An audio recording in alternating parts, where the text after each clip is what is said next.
नमस्कार दोस्तों, स्वागत है आपका आज की हमारी इस NCERT हिंदी की क्लास में। तो आज से हम लोग एसटेट पीजीटी हिंदी और पीजीटी हिंदी सब्जेक्टिव एग्ज़ाम की व्यवस्थित रूप से तैयारी शुरू करने जा रहे हैं। तो सबसे पहले हम लोग NCERT को कवर करेंगे, जिसके लिए मैंने 11वीं कक्षा की आरोह भाग 1 को लिया है।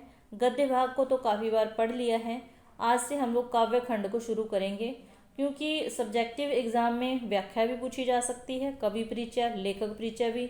और जो कैंडिडेट एस्टेट का एग्ज़ाम देने वाले हैं उनके लिए हर एक शब्द ही प्रश्न के रूप में हर एक शब्द को लेना है, क्योंकि लेखक परिचय, कवि परिचय से प्रश्न बनते हैं, पंक्तियों से प्रश्न बनते हैं। तो शुरू करते हैं फिर आज की क्लास। तो सबसे पहले जिस भी रचना में, जिस लेखक परिचय, कवि परिचय में ऊपर ये पंक्तियाँ दी होती हैं ना, तो उनको ध्यान से देखना है।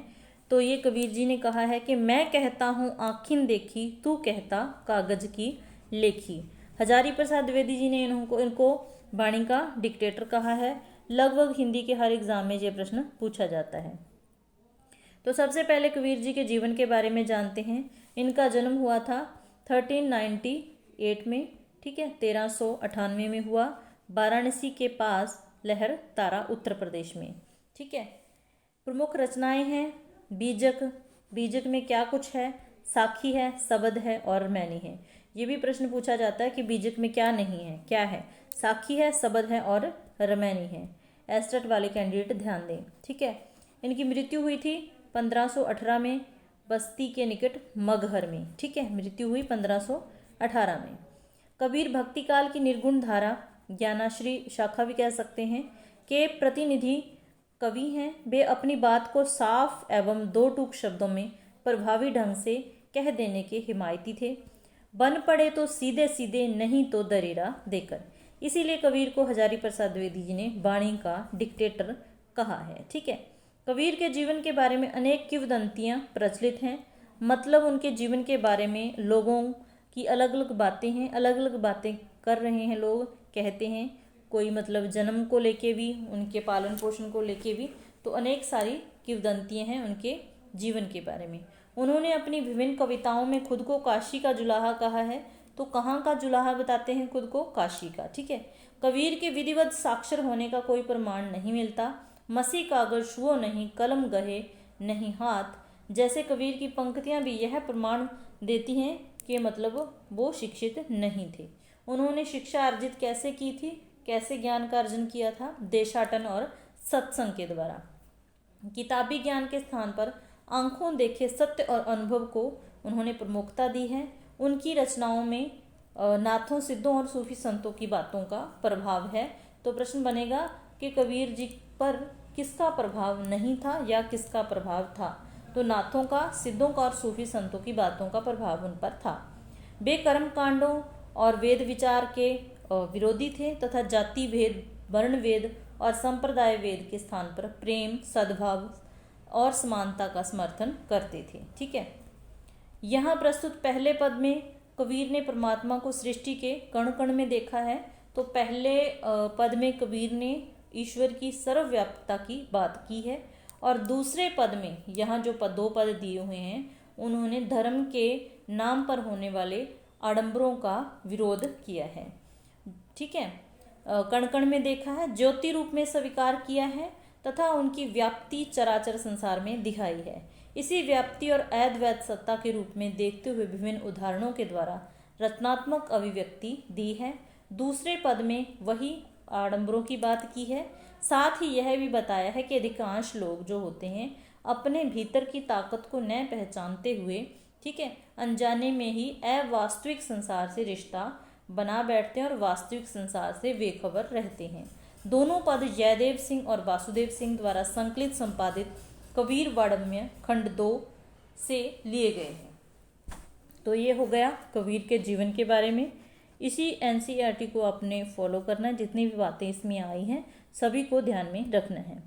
तो अब हम पढ़ते हैं पहला पद, जिसमें हम काव्य सौंदर्य भी पढ़ने की कोशिश करेंगे, जानने की कोशिश करेंगे, ठीक है। हम तो एक एक करी जाना, दो ही कहें तिन ही को, दो जग जिन नाहिन पहचाना। यहाँ पर दो जग शब्द का अर्थ है नरक, ठीक है। एक कै पवन एक ही पानी, एक कै जोत समाना, एक कै खाक, खाक क्या होती है, मिट्टी, गड़े सब भांडे, भांडे बर्तन हो गए, एक कै कोहरा साना, तो कोहरा होता है कुम्हार, साना मतलब हाथ मिलाकर, जैसे साना साना हाथ जोड़ी रचना भी तो है, ठीक है।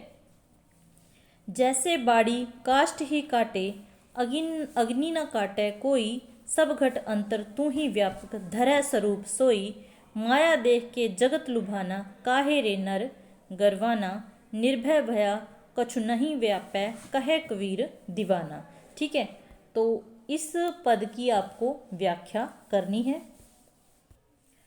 तो यहाँ पर कबीर जी कहते हैं कि हम तो एक एक करी जाना। कबीर कहते हैं कि मैं तो कब से कह रहा हूँ कि जो ईश्वर है, परमात्मा है, एक है, प्रभु की एक ही सत्ता है, कण कण में प्रभु विद्वान है। तो यहाँ पर कबीर ईश्वर की सर्वव्यापकता की बात करते हैं। दो ही कहें तिन्हीं को दो जग, जिन नाहिन पहचाना। आगे कबीर जी कहते हैं कि जो लोग परमात्मा के, ईश्वर के कई रूप मानते हैं, उनके अलग अलग रूप मानते हैं, दो रूप मानते हैं, ऐसे लोगों को तो नरक में जगह मिलेगी। जो ईश्वर की एक सत्ता की पहचान ना करते हुए ईश्वर के अलग अलग रूप मानते हैं, ऐसे लोगों को नरक मिलेगा। एक कै पवन एक ही पानी, एक कै जोत समाना। आगे कबीर जी कहते हैं कि इस संसार में चलने वाली हवा, पवन, वायु एक ही है। ठीक है, यहाँ पर एक ही पानी बहता है और सभी जीवों को एक ही ज्योति में समा जाना है। मतलब सब जो भी जीव इस संसार में है, सबका एक ही अंत है, एक ही अंत होना है, एक ही ज्योति में समा जाना है। एक कै खाक घड़े सब भांडे, एक कै कोहरा साना। आगे कबीर जी कहते हैं कि जिस तरीके से एक कुम्हार होता है, कुम्हार का उदाहरण लिया है। ठीक है, कुम्हार को ईश्वर का रूप माना है तो रूपक अलंकार हो जाएगा। ठीक है, कहते हैं कि कुम्हार के पास एक जैसी मिट्टी होती है, उसी मिट्टी से वो अलग अलग बर्तन बनाता है। जैसे कोई घड़ा बना दिया, कोई दीपक बना दिया, ठीक है, कोई घड़े का ऊपर का जो मतलब उसको ढकने वाला बना दिया। तो बर्तन अलग अलग होते हैं लेकिन एक ही मिट्टी से वो बनाता है। एक है खाक घड़े सब भांडे, एक है कोहरा साना। जैसे बाड़ी काष्ठ ही काटे, अग्नि ना काटे कोई। उसी तरीके से आगे कबीर जी कहते हैं कि बाड़ी क्या होता है, बढ़ई होता है, लकड़ी का काम करने वाला। तो जैसे बढ़ई लकड़ी को ही काट सकता है, अग्नि को नहीं काट सकता, अग्नि को कोई नहीं काट सकता। ठीक है, सब घट अंतर तू ही व्यापक, धरै स्वरूप सोई।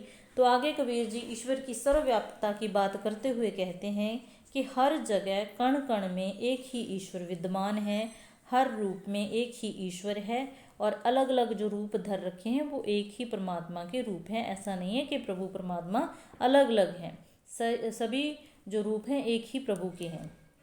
माया देख के जगत लुभाना, काहे रे नर गरवाना। तो माया को देख के जो संसार है, संसार के लोग हैं, लालची हो जाते हैं और ऐसे ही अभिमान करने लग जाते हैं। निर्भय भया कछु नहीं व्यापै, कहे कबीर दीवाना।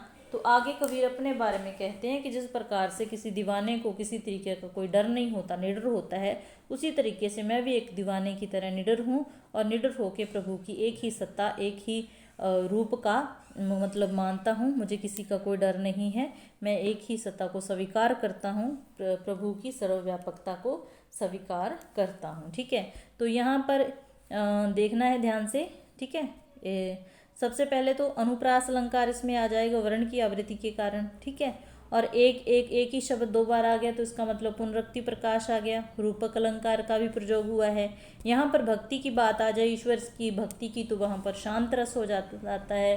तो भाव सौंदर्य में पहला जो पॉइंट आप लिख सकते हैं कि इस पद में कबीर जी ने ईश्वर की सर्वव्यापकता की बात कही है, ईश्वर के एक ही होने की बात की है। ठीक है, तो उसके बाद शांत रस आ गया और इसके अलावा यहाँ पर और प्रसाद गुण का प्रयोग हुआ है। कबीर जी की भाषा के बारे में लिख सकते हैं, उनकी भाषा पंचमेल खिचड़ी भी कह सकते हैं, या आप कह सकते हैं कि इस पद में सुदक्कड़ी भाषा का प्रयोग हुआ है। ठीक है, तो इस तरीके से आप काव्य सौंदर्य को भी साथ में करते जाना है। भाव सौंदर्य हो जाएगा कि इस पद में जो भी चीज़ें बता रखी हैं वही आपने भाव सौंदर्य में लिख देनी है। ठीक है, तो ये हो गया हमारा पहला पद। दूसरा पद में देखते हैं दूसरे में क्या कुछ कवि ने कह रखा है कबीर जी ने।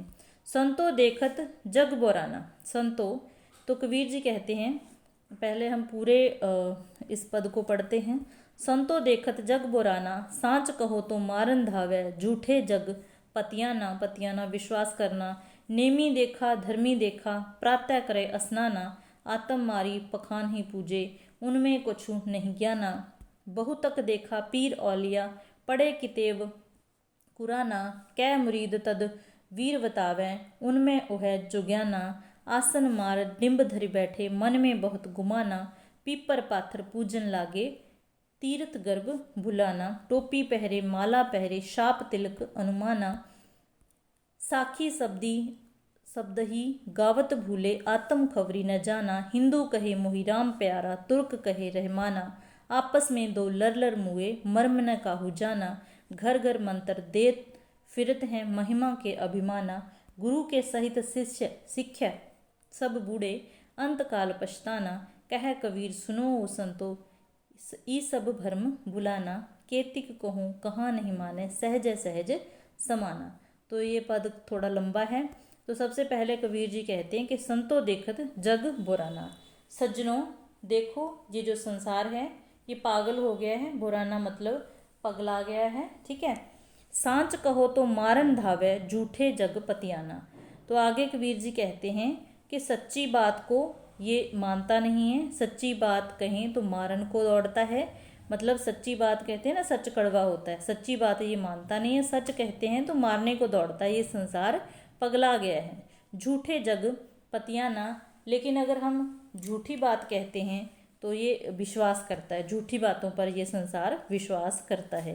नेमी देखा धर्मी देखा, प्रातः करे स्नाना। कबीर जी कहते हैं कि मैंने धर्म का आचरण करने वाले बहुत लोगों को देखा है, जो अपने आप को कहते हैं कि मैं धर्म का पालन करता हूँ, धर्म के नियमों का पालन करता हूँ। तो वो क्या करते हैं, सुबह सुबह उठते हैं, स्नान करते हैं, ठीक है, आत्म मार पखान ही पूजे। तो अपने अंदर के जो प्रभु है, अंदर का परमात्मा ईश्वर है, उसको मार के अपने अंदर की तो पहचान नहीं करते, पत्थरों की पूजा करते हैं, उनमें कुछ नहीं ज्ञाना। तो ऐसे लोगों में ज्ञान व्यान कुछ नहीं होता, उनमें कोई किसी तरीके का प्रभु का ईश्वर का ज्ञान नहीं होता, वो तो सिर्फ और सिर्फ दिखावा करते हैं, आडंबर करते हैं। बहुतक देखा पीर औलिया, पढ़े कितेब कुराना। तो मैंने ऐसे बहुत सारे ज्ञानी महापुरुष जो अपने आप को विद्वान कहते हैं लोगों को देखा है, जो क्या करते हैं, धर्म की बड़ी बड़ी पुस्तकें पढ़ते हैं, ठीक है, और ऐसा ही झूठा ज्ञान दे दे के अपने शिष्य बना लेते हैं। कै मुरीद तदवीर बतावें, ठीक है। तो ऐसे ही उपाय, तदवीर का अर्थ यहाँ पर ध्यान रखना है, तदवीर का अर्थ होता है उपाय। तो अपने शिष्य बना लेते हैं ऐसे ही उपाय बता बता कर, उनमें वह जो ज्ञाना, जैसा खुद के पास ज्ञान होगा अगला वैसा ही तो दूसरों को देगा। जब उन्हें खुद को ही ज्ञान नहीं है कि ईश्वर क्या है, कहाँ है, तो वो अपने शिष्य को भी वही ज्ञान देते हैं और ऐसे ही उपाय बता बता कर अपने अनुयायी बना लेते हैं। आसन मार डिम्ब धर बैठे, मन में बहुत गुमाना। तो आसन लगा के बैठ जाते हैं कि हम ईश्वर का, प्रभु का सिमरण करते हैं, और मन में एक घमंड पाल लेते हैं कि हाँ हम ही बहुत बड़े धर्मात्मा हैं, धर्म के ठेकेदार हैं, जो प्रभु का ध्यान करते हैं, बैठे हैं, यही उनको अभिमान होता है। पीपर पाथर पूजन लागे, तीर्थ गर्भ बुलाना। तो क्या करते हैं, ऐसे धर्म के आडंबर करते हुए कोई पीपल को पूजता है, कोई पत्थर को पूजता है, ठीक है। टोपी पहरे माला पहरे, शाप तिलक अनुमाना। तो धर्म के नाम पर बहुत सारे आडंबर किए जाते हैं। कुछ लोग टोपी पहनते हैं, जैसे मुस्लिम लोग टोपी पहनते हैं, मुस्लिम का प्रतीक है ये टोपी। माला पहरे तो हिंदू लोग होते हैं, हाथ में माला पकड़ के ईश्वर का जाप करते हैं। शाप तिलक अनुमाना, तो शापाधारी वस्त्र भी पहनते हैं, मतलब ईश्वर के नाम पर अलग रंग के वस्त्र पहनते हैं, ठीक है, और माथे पर बड़ा सारा तिलक लगाते हैं। तो वो सारे जो क्या है, आडंबर है, दिखावा है ईश्वर के नाम पर। आगे कहते हैं साखी शब्दी गावत भूले, आत्म खबर न जाना। तो ऊपर से शब्द मतलब भजन वगैरह करके कहते हैं कि हम ईश्वर का नाम जाप करते हैं, सिमरन करते हैं, उनको याद करते हैं अपने, जबकि अपने अंदर के प्रभु को वो पहचान नहीं पाते, जान नहीं पाते। हिंदू कहे मोहि राम प्यारा, तुर्क कहे रहमाना। तो उन्होंने इसी तरीके से धर्म के नाम पर प्रभु को भी बांट रखा है, ईश्वर को बांट रखा है, जबकि ईश्वर की तो एक ही सत्ता है, ठीक है, प्रभु कण कण में विद्वान है, सर्वव्यापी है। तो सर्वव्यापकता की बात पहले पद में कबीर जी कर चुके हैं ईश्वर की। तो हिंदू कहते हैं कि हमारा राम भगवान है और राम ही सबसे शक्तिमान है, सर्वशक्तिमान है, हमें प्यारा है। इसी तरीके से मुस्लिम कहते हैं कि रहीम ही हमारा भगवान है, वो शक्तिशाली है, सर्वव्यापी है, मतलब वो ही हमारा भगवान है। आपस में दो लर लर मुए मर्म न कोहू जाना। तो इसी तरीके से ईश्वर के नाम पर, जबकि उनको ईश्वर का ज्ञान नहीं है, पता नहीं है, कुछ नहीं जानते, ईश्वर के नाम पर आपस में लड़ लड़ के मर रहे हैं। घर घर मंत्र देर फिरत हैं महिमा के अभिमाना। ऊपर से क्या करते हैं कि धर्म के नाम पर, ईश्वर के नाम पर लोगों को घर घर जाके मतलब मंत्र यही ज्ञान दे रहे हैं कि ईश्वर के बारे में, अपने ईश्वर के बारे में बता रहे हैं, जबकि उनको खुद कुछ नहीं पता। तो बस इसी अभिमान में मरे जा रहे हैं कि हमें ईश्वर के बारे में बहुत कुछ पता है। गुरु के सहित सिख सब बूढ़े। तो जैसा गुरु होगा वैसा ही शिष्य होगा, जो गुरु को ज्ञान होगा वैसा ही वह अपने शिष्यों को देगा। जो उन्होंने अनुयायी बनाए हैं उपाय ऐसे कर करके, तो उनको वही ज्ञान बांट रहे हैं। तो इस तरीके से जब गुरु को ज्ञान नहीं तो शिष्य को कहाँ से ज्ञान होगा। अंतकाल पछताना, तो अंत में शिष्य और गुरु दोनों को ही पछताना पड़ेगा। कहे कबीर सुनो हो संतो ई सब धर्म भुलाना। आगे कबीर कहते हैं कि हे सज्जनों, इस तरीके का जो भ्रम है इसको भुलाओ, ईश्वर की सत्ता को एक मानो, ये बाहरी जो आडंबर कर रहे हो धर्म के नाम पर, इसको छोड़ो। केते कहूँ कहाँ नहीं माने सहज सहज समाना। तो आगे कबीर कहते हैं कि मैं तो कह कह के समझा समझा के थक चुका हूँ, ये लोग नहीं मानते। ठीक है, तो इसी तरीके से इसमें भी वही आ जाएगा, अनुप्रास अलंकार, पुनरुक्ति प्रकाश, रूपक अलंकार, रस आ जाएगा, शांत प्रसाद गुण आ जाएगा। तो धर्म के आडंबरों का विरोध किया है कबीर ने इस पद में। ठीक है, तो ये भी देखना है। कबीर की भाषा के बारे में लिख सकते हैं, भाव क्या है, क्या मेन चीज़ इसमें कवि कहना चाहता है वो है। तो आपका काम क्या है, अगर आपको क्लास अच्छी लगी तो लाइक करना है, चैनल पर नए हो तो सब्सक्राइब कर लेना है, और अपनी इस व्याख्या को लिख के देखना है, जिसका सब्जेक्टिव पेपर होने वाला है।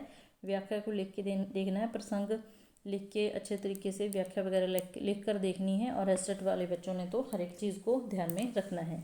मिलते हैं फिर ऐसी ही नेक्स्ट क्लास में। क्लास देखने के लिए धन्यवाद।